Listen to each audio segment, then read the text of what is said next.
ഇപ്പൊ ഒരു കുഴപ്പമില്ല, ഞാൻ ഉഷാറായിട്ടുണ്ട്. ഒന്ന് തലപൊക്കാറായപ്പോ ആത്മവിശ്വാസം കൂടിയോ? ചന്ദ്ര, നീ എന്തിനാ ഇവിടെ കിടക്കുന്നത്? കാക്കയായിരുന്ന കാക്ക ഒരു സമാധാനമില്ല വീട്ടിലിരിക്കാൻ. Serial serial serial serial. ഇത് തന്നെ എന്റെ അവസ്ഥ. വീട്ടിൽ ഇരിക്കാൻ വയ്യടാ ചന്ദ്ര. സീരിയലിന്റെ ഒരു ബഹളമല്ലേ. സീരിയൽ കാണാൻ പട്ടിണിയാക, ആഹാരവും ഇല്ല, ആകെ വിഷയം. മുടിഞ്ഞ സീരിയൽ കാരണം മനുഷ്യനൊരു സ്വസ്ഥതയും സമാധാനമല്ലേ ചന്ദ്ര. പെണ്ണും പിള്ളയ്ക്ക് ഒരു സീരിയല്, അമ്മായിക്ക് ഒരു സീരിയല്, മക്കൾക്ക് വേറെ വേറെ സീരിയല്. മുടിഞ്ഞ സീരിയല് കാരണം മനം മടുത്തു. ഇന്നലെ ഞാനേ ആട്ടയെ ഓടിച്ച് വീട്ടിൽ ചെന്നപ്പോഴേ ഞാൻ ചെന്നപ്പോ ഭാര്യ കരച്ചില്, മക്കള് കരച്ചില്, അമ്മ കരച്ചില്. ഞാൻ ചോദിച്ചു എന്തിനാ നിങ്ങൾ ഇങ്ങനെ നടന്ന് കരയുന്നത്, എന്താ പ്രശ്നം എന്ന് ചോദിച്ചു. ഞാനെങ്കിലും ചത്താന്ന് ചോദിച്ചു. അപ്പാണ് അവര് പറയുന്നത് ചത്ത് മക്കളെ ചത്തെന്ന്. ഞാൻ ബന്ധുക്കൾ ആരെങ്കിലും ചത്താന്ന് ചോദിച്ചപ്പോ ഞാനല്ല, സീരിയല്ല നായകൻ ചത്തെന്ന്.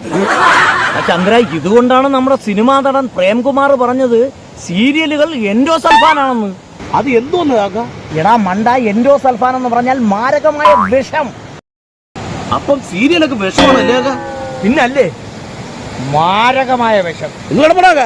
ഞാനേ ഇവിടെ ആരും അധികം അറിഞ്ഞിട്ടില്ല. ഒരു പുതിയ സീരിയലിൽ അഭിനയിച്ചുകൊണ്ടിരിക്കുകയാണ്. അതിന്റെ ബാക്കി ഷൂട്ട് ഇന്നുണ്ട്. അപ്പൊ ഇപ്പൊ സീരിയൽ വിഷമല്ലേ?